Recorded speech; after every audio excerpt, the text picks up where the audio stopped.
Hey guys, Matt from Worship Sound Guy here. I wanted to answer a question that we got recently. Someone asking on Instagram about how to speed up sound checks.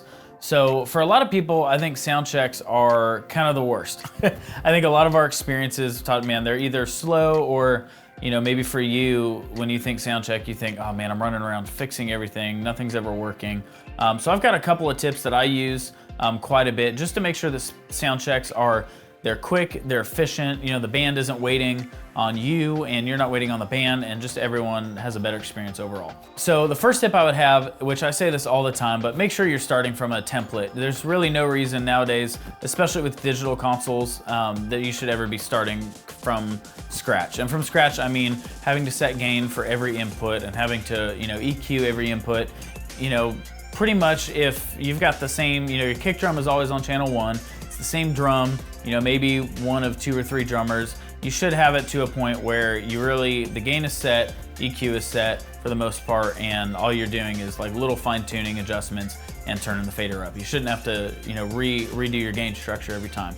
So make sure you're starting from a template so that you're at least starting, 80, 85% of the way there. Next, I would say, usually when musicians come in, they're pretty quick to, if it's a guitarist, they're gonna plug in and start noodling a little bit and just getting the sound right in their ears or whatever. And I would say that is your chance to set your gain. So instead of letting them do that and you kind of be doing your own thing and then later making everyone stop and getting one person at a time to line check, go ahead and use that as your chance. So when the drummer gets there, sits down, starts playing, make sure all your gains are good and use that as your line check. Bassist gets there, plugs in, starts, just checking his guitar.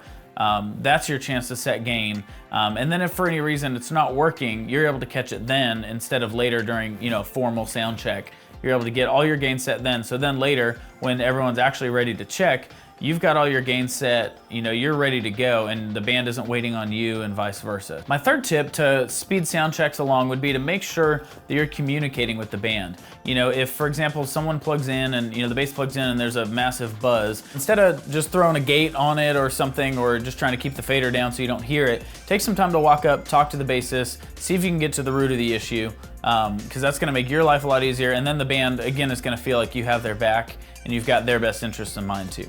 And then lastly, there's a tendency in rehearsals to kind of spend a lot of time listening to one instrument at a time.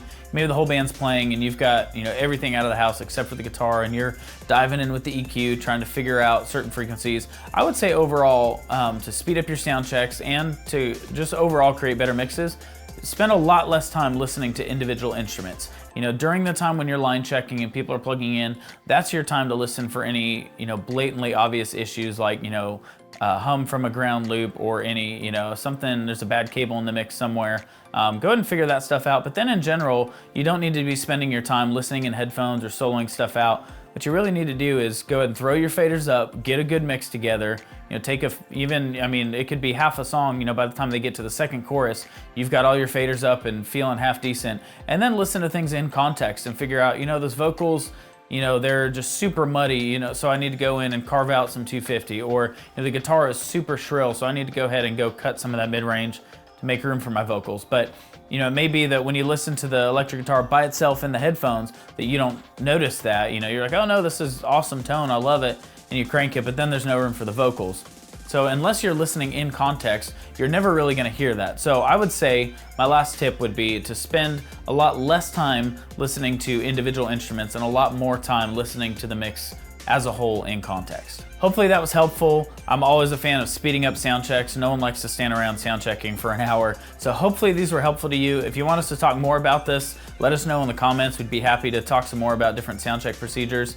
And if you haven't already, make sure you like this video and subscribe, and we'll talk to you soon.